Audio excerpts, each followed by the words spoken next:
खांद्यावर कोरडा टाकून माय खांद्यावर कोरडा टाकून बागडी गेली झाकून बागडी गेली झाकून बागडी गेली झाकून खांद्यावर कोरडा टाकून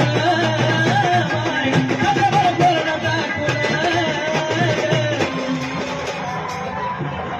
तसेच या ठिकाणी गणेश झोटकबन बीड यांच्या वतीने देखील प्रेमाची भेट गेली झाकून खांद्यावर कोरडा टाकून बागडी गेली झाकून बागडी गेली झाकून